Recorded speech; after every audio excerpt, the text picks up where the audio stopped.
Hello everyone, I hope you all are fit and fine at home.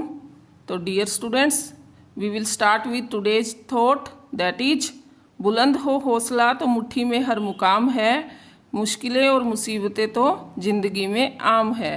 तो students, इसका मतलब है कि अगर हम ठान ले तो हमारे लिए कुछ भी मुश्किल नहीं है। तो as you know students, this is second part of 8th class in political science which name is पर्यावरण और प्राकृतिक संसाधन। आई होप आपने फर्स्ट पार्ट देख लिया होगा और अच्छे से समझ लिया होगा। यदि अभी तक आपने नहीं देखा तो आप मेरे चैनल पर 12th क्लास पॉलिटिकल साइंस की प्लेलिस्ट में जाकर देख सकते हो। In this video we have to read विश्व की साझी संपदा की सुरक्षा। तो यहाँ स्टूडेंट्स बात आती है कि साझी संपदा क्या है। संपदा तो आपको पता होगा कि प्रॉपर्टी या कोई भी चीज़ वो संपदा ही होगी। अब साझी क्या है? साझी मीन्स ऐसी कोई चीज़ जो सभी के लिए हो, जिस पर सबका राइट हो, सबका अधिकार हो, वो साझी कहलाती है। या यहाँ मैं एक और बताती हूँ बात, या फिर ऐसी कोई चीज़ कि जिसका अगर कोई एक व्यक्ति यूज कर रहा है तो दूसरे व्यक्ति के लिए उस चीज़ की कोई कमी ना हो, वो भी क्या होगी? साझी संपदा होगी। फॉर एग्जांपल सूरज, जैसे सूरज की धूप अगर एक व्यक्ति ले रहा है तो उससे किसी दूसरे व्यक्ति की धूप में कोई कमी तो नहीं आ रही, उसे भी बिल्कुल उतनी ही मिलेगी, इक्वली ही मिलेगी। तो साझी संपदा वही होती है जो सबके लिए क्या हो? इक्वली हो। साझी संपदा उन संसाधनों को कहते हैं जिन पर किसी एक का नहीं बल्कि पूरे समुदाय का क्या हो? अधिकार हो। संयुक्त परिवार का चूल्हा। अब संयुक्त परिवार क्या है स्टूडेंट्स? संयुक्त परिवार होते हैं जहाँ पूरी फैमिली मिलकर रहे, दादा दादी, ताया ताई, चाचा चाची सब मिलकर रह रहे हैं। तो उस परिवार का चूल्हा क्या है? उस परिवार के सभी मेंबर के लिए क्या है? वो साझा चूल्हा है। चारागाह यानी कि चरने के जो मैदान है वो पशुओं के लिए सबके लिए इक्वली है। कोई भी मैदान है, कुआं है या नदी है, वो सब क्या है? साझी संपदा के उदाहरण है। और भी बहुत से मिल जाएंगे। फॉर एग्जांपल रोड्स हैं, सड़कें हैं, पार्क्स हैं, सब क्या है? ये साझी संपदा है। इसी तरह विश्व के कुछ हिस्से और क्षेत्र किसी एक देश के संप्रभु क्षेत्राधिकार से बाहर होते हैं, यानी कि विश्व में कुछ ऐसा एरिया भी है जो वहाँ पर किसी एक देश का अधिकार नहीं है, जिस पर सभी का अधिकार है। इसलिए उनका प्रबंधन साझे तौर पर अंतर्राष्ट्रीय समुदाय द्वारा किया जाता है। और जब उस पर सभी देशों का अधिकार है तो उसका प्रबंधन भी कौन करेगा? सब मिलकर करेंगे। इन्हें क्या कहेंगे? इन्हें कहेंगे वैश्विक संपदा, या फिर इन्हें कहेंगे मानवता की साझी विरासत। ओके। अब इसमें पृथ्वी का वायुमंडल आ गया, अंटार्कटिका आ गया, समुद्री सतह और बाहरी अंतरिक्ष शामिल है। अब हम यहाँ थोड़ा अंटार्कटिका के बारे में देखेंगे कि ये कैसे आ गया। ये तो एक कॉन्टिनेंट है, तो ये साझी विरासत कैसे हो गई? वैश्विक संपदा ये कैसे है? अब स्टूडेंट्स, ये पेज नंबर 121 पर दिया गया है अंटार्कटिका के बारे में। मैं थोड़ा आपको बता दूं, आप इसे खुद से रीड कर लेना कि अंटार्कटिका क्या है। अंटार्कटिका में जो है टोटली बर्फ़ है। बर्फीला एरिया होने की वजह से ये रहने के लिए तो सूटेबल है नहीं, क्योंकि यहाँ ना ही तो कोई खेती हो सकती, ना ही रोड्स बन सकते और ना ही बिल्डिंग्स बन सकती। ओके। लेकिन ये फिर भी हमारे लिए बहुत इम्पोर्टेंट है, क्योंकि यही एक ऐसा एरिया है जहाँ क्या नहीं है? पोल्यूशन नहीं है।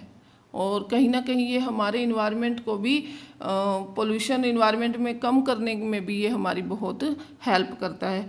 अब यहाँ रहने की कोई फेवरेबल कंडीशन तो है नहीं। ओके। अब यहाँ क्या है कि ये एक रिसोर्स के रूप में हम इसे यूज करते हैं। अब कुछ रिसोर्स ऐसे होते हैं जिनको इंटरनेशनल इंस्टीट्यूशन रेगुलेट करते हैं, मतलब इनको कंट्रोल करते हैं। तो जैसे कि हम अंटार्कटिका की बात कर रहे हैं कि अंटार्कटिका का कोई ओनर नहीं है, इस पर पूरे वर्ल्ड का कंट्रोल है, इसका कोई भी ओनर नहीं है। और इसीलिए इसका यूज सभी देश करते हैं। और वो कैसे करते हैं? वो अपना अनुसंधान बनाए हुआ है। यहाँ कई देशों ने अपना रिसर्च सेंटर बनाया हुआ है यहाँ। अब रिसर्च सेंटर क्या, यहाँ पर क्या किया जाता है? यहाँ रिसर्च की जाती है। तो यहाँ स्टूडेंट्स अपने इंडिया का भी रिसर्च स्टेशंस हैं यहाँ, और जिनके नाम है मैत्री एंड दक्षिण गंगोत्री। ओके, तो आप ये याद रख लेना कि जो इंडिया का जो रिसर्च सेंटर है वो है मैत्री और दक्षिण गंगोत्री। तो ऐसे ही यहाँ और भी बहुत से रिसर्च सेंटर हैं जो स्पेस की रिसर्च कर रहे हैं या और भी किसी भी तरीके की रिसर्च यहाँ करते हैं। अब इसकी क्या क्या इसमें और क्या है यहाँ पर, तो ये आप स्टूडेंट्स यहाँ रीड कर लेना अच्छे से। और इस पर सभी देशों का क्या है, कंट्रोल है, क्योंकि जो किसी भी देश की बाउंड्री होती है आई थिंक उससे 200 नॉटिकल माइल्स के बाद जो एरिया होगा उस पर किसी एक देश का कंट्रोल नहीं होगा। अगर वो ऐसा है जहाँ पर कोई कंडीशन फेवरेबल नहीं है रहने की, तो उस पर पूरे विश्व का ही क्या होगा, कंट्रोल होगा।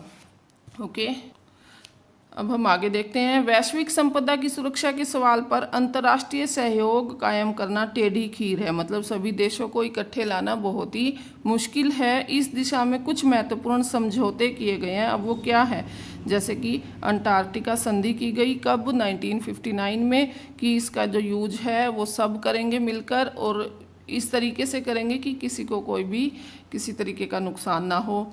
फिर नेक्स्ट है न्यायाचार प्रोटोकॉल 1987।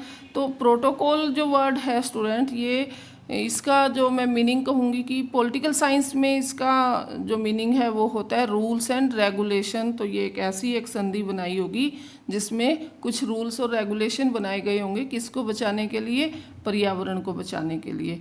और अंटार्कटिका पर्यावरणीय न्यायाचार 1991 हो चुके हैं।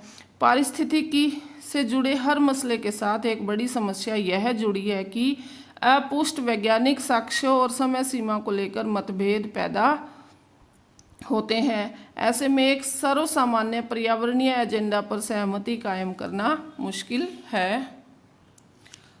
इस अर्थ में 1980 के दशक के मध्य में अंटार्कटिका के ऊपर ओजोन परत में छेद की खोज एक आँख खोल देने वाली घटना है। यानी कि ये देखो कि हम कहते हैं कि अंटार्कटिका पर पोल्यूशन नहीं है, वो पोल्यूशन फ्री है, लेकिन वहाँ पर भी क्या हो गया है, ओजोन लेयर में क्या हो गया है, होल हो गया है। तो ये एक सोचने वाला विषय है। ठीक इसी तरह वैश्विक संपदा के रूप में बाहरी अंतरिक्ष के इतिहास से भी पता चलता है कि इस क्षेत्र के प्रबंधन पर उत्तरी और दक्षिणी गोलार्ध के देशों के बीच मौजूद असमानता का असर पड़ा है।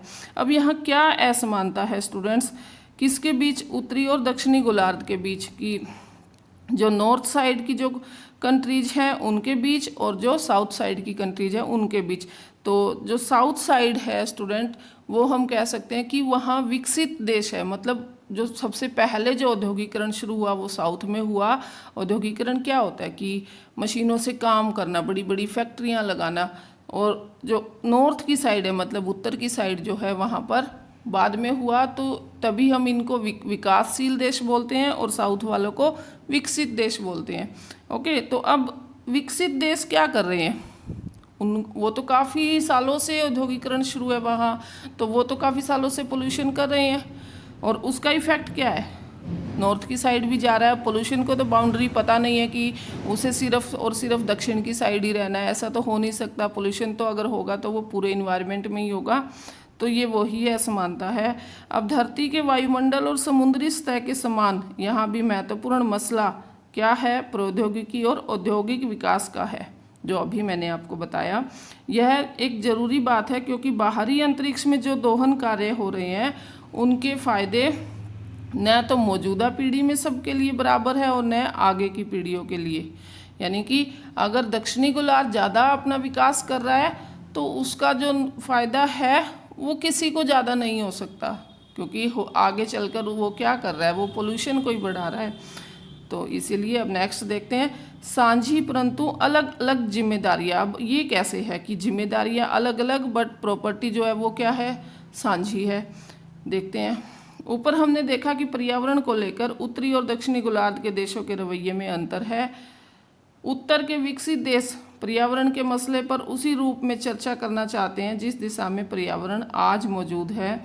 ये देश चाहते हैं कि पर्यावरण के संरक्षण में हर देश की जिम्मेदारी क्या हो, बराबर हो। देश के विकासशील देशों का तर्क है कि विश्व में पारिस्थितिकी को नुकसान अधिकांशतः विकसित देशों के औद्योगिक विकास से हुआ है। देखो, यानी कि ये बात कौन कह रहा है? विकासशील देश कह रहे हैं कि जो ज़्यादा जो पोल्यूशन हुआ है वो किसकी वजह से हुआ है? विकसित देशों की वजह से हुआ है। यदि विकसित देशों ने पर्यावरण को ज़्यादा नुकसान पहुंचाया है तो उन्हें इस नुकसान की भरपाई की जिम्मेदारी भी ज़्यादा उठानी पड़ेगी। इसके अलावा विकासशील देश अभी औद्योगिकरण की प्रक्रिया से गुजर रहे हैं, यानी विकासशील देश में अभी ये सिस्टम चल रहा है, अभी इतना विकसित नहीं हुआ, और ज़रूरी है कि उन पर वे प्रतिबंध ना लगे जो विकसित देशों पर लगाए जाने हैं। इस प्रकार अंतर्राष्ट्रीय पर्यावरण कानून के निर्माण, प्रयोग और व्याख्या में विकासशील देशों की विशिष्ट ज़रूरतों को ध्यान रखा जाना चाहिए, यानी कि सबको सेम रूल्स एंड रेगुलेशन सभी के लिए सेम नहीं बनाने चाहिए। ये किसका कहना है? ये विकासशील देशों का, क्योंकि उनका मानना है कि जो ज़्यादा जो पोल्यूशन किया है वो किसने किया? विकसित देशों ने किया।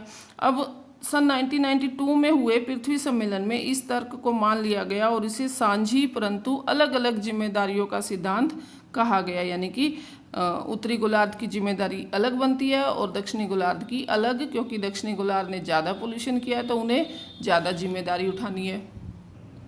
अब इस संदर्भ में रियो घोषणा पत्र का कहना है कि धरती के पारिस्थितिकी तंत्र की अखंडता और गुणवत्ता की बहाली, सुरक्षा तथा संरक्षण के लिए विभिन्न देश विश्व बंधुत्व की भावना से आपस में सहयोग करें, यानी बंधुत्व मतलब भाईचारे की भावना से आपस में क्या करे? सहयोग करे। पर्यावरण के विश्वव्यापी अपक्षय होता है स्टूडेंट्स की जो पर्यावरण में जो नुकसान हो रहा है, जो कमी आ रही है, वो में विभिन्न राज्यों का योगदान क्या है? अलग अलग है। इसे देखते हुए विभिन्न राज्यों की साझी परंतु अलग अलग जिम्मेदारियां होंगी। विकसित देशों के समाजों का वैश्विक पर्यावरण पर दबाव ज़्यादा है और इन देशों के पास विपुल प्रौद्योगिक एवं वित्तीय संसाधन है, यानी इनके पास टेक्नोलॉजी भी है और वित्तीय संसाधन मतलब पैसा भी है इनके पास। इसे देखते हुए टिकाऊ विकास मैंने बताया था, सतत पोषणीय विकास के अंतर्राष्ट्रीय प्रयास में विकसित देश अपनी खास जिम्मेदारी स्वीकार करते हैं। जलवायु के परिवर्तन से संबंधित संयुक्त राष्ट्र संघ के नियमाचार यानी प्रोटोकॉल जो बनाया गया, रूल्स रेगुलेशन बनाए गए, तो एक ये ग्रुप बनाया गया। अब उस ग्रुप का नाम रखा UNFCCC। 1992 में ये बनाया गया और ये इसकी फुल फॉर्म है स्टूडेंट्स, इसको लर्न कर लेना। United Nations framework convention on climate change. अब इस संधि को स्वीकार करने वाले देश अपनी क्षमता के अनुरूप पर्यावरण के अपक्षय में अपनी हिस्सेदारी के आधार पर साझी परंतु अलग अलग जिम्मेदारियां निभाते हुए पर्यावरण की सुरक्षा के क्या करेंगे? प्रयास करेंगे। यानी कि इस जो ये ग्रुप बना UNFCCC वाला, इसमें जो देश शामिल हुए उन्होंने ये डिसीजन लिया। अब इस नियमाचार को स्वीकार करने वाले देश इस बात पर सहमत थे कि ऐतिहासिक रूप से भी और मौजूदा समय में भी ग्रीन हाउस गैसों के उत्सर्जन में सबसे ज़्यादा हिस्सा किसका रहा? विकसित देशों का है। यह बात भी मानी गई कि विकासशील देशों का प्रति व्यक्ति उत्सर्जन अपेक्षाकृत कम है, यानी कि विकसित देश में जो प्रति व्यक्ति एक व्यक्ति कितना पोल्यूशन करता है उससे कम है विकासशील देशों में प्रति व्यक्ति उत्सर्जन। इस कारण चीन, भारत और अन्य विकासशील देशों को क्योटो प्रोटोकॉल की बाध्यताओं से अलग रखा गया। अब क्योटो प्रोटोकॉल एक अंतर्राष्ट्रीय समझौता है। तो ये क्योटो प्रोटोकॉल क्या है? ये एक संधि है स्टूडेंट। इसका नाम क्योटो इसलिए रखा गया कि ये जापान के क्योटो शहर में ये समझौता किया गया। और प्रोटोकॉल मैंने बताया था कि पॉलिटिकल साइंस में प्रोटोकॉल का मतलब रूल्स एंड रेगुलेशन है, और किसके लिए? पर्यावरण को बचाने के लिए। अब इसके अंतर्गत औद्योगिक देशों के लिए ग्रीन हाउस गैसों के उत्सर्जन को कम करने के लक्ष्य है, यानी कि जो ग्रीन हाउस गैस हैं वो जो बढ़ रही है उनको कम करने के लक्ष्य क्या किए गए? निर्धारित किए गए। किसमें? क्योटो प्रोटोकॉल में। अब जैसे कि कार्बन डाइऑक्साइड है, मीथेन और हाइड्रोफ्लोरोकार्बन जैसी कुछ गैसों के बारे में माना जाता है कि वैश्विक ताप वृद्धि यानी कि ग्लोबल वार्मिंग में इनकी कोई ना कोई भूमिका जरूर है, यानी कि ये जो गैसें बढ़ रही हैं हमारे पर्यावरण में, इनसे क्या हो रहा है? ग्लोबल वार्मिंग हो रही है। अब ग्लोबल वार्मिंग की परिघटना में विश्व का तापमान बढ़ता है और धरती के जीवन के लिए यह बात बड़ी क्या हो सकती है? प्रलयकारी साबित होगी। यानी कि बहुत ज़्यादा हमें नुकसान हो सकता है कि अगर इसी तरीके से टेम्परेचर बढ़ता रहा तो। अब जापान के क्योटो में 1997 में इस प्रोटोकॉल पर सहमति बनी। तो ये आ गई बात कि जापान के क्योटो शहर में ये सहमति हुई थी इस प्रोटोकॉल पर।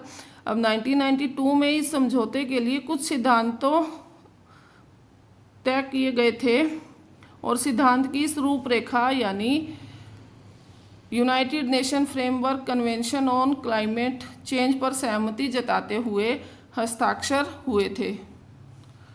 क्योटो प्रोटोकॉल पर इन्हीं सिद्धांतों के आलोक में सहमति बनी। तो स्टूडेंट्स यहाँ तक हमारा आया कि जो उत्तरी गोलार्ध और दक्षिणी गोलार्ध में क्या असमानता है, क्योटो प्रोटोकॉल क्या है या UNFCCC क्या है, ये सब आपने अच्छे से क्या करना है, लर्न करना है। नेक्स्ट आता है हमारा साझी संपदा। अब साझी संपदा क्या है? साझी संपदा का अर्थ होता है ऐसी संपदा जिस पर किसी समूह के प्रत्येक सदस्य का क्या हो, स्वामित्व हो, यानी हर किसी का अधिकार हो।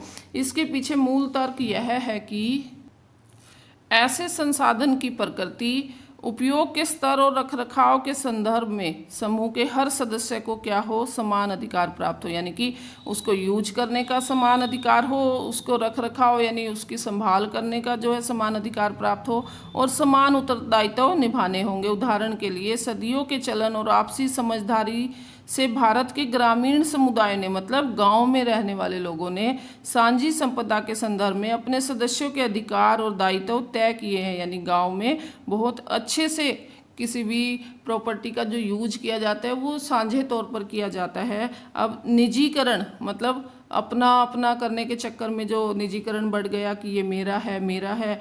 गहनतर खेती यानी कि खेती को ज़्यादा बढ़ाना और आबादी की वृद्धि और पारिस्थितिकी तंत्र की गिरावट समेत कई कारणों से पूरी दुनिया में साझी संपदा का आकार क्या हो गया है, घट रहा है। उसकी गुणवत्ता और गरीबों को उसकी उपलब्धता कम हो रही है। राजकीय स्वामित्व वाली वन्य भूमि में पावन माने जाने वाले वन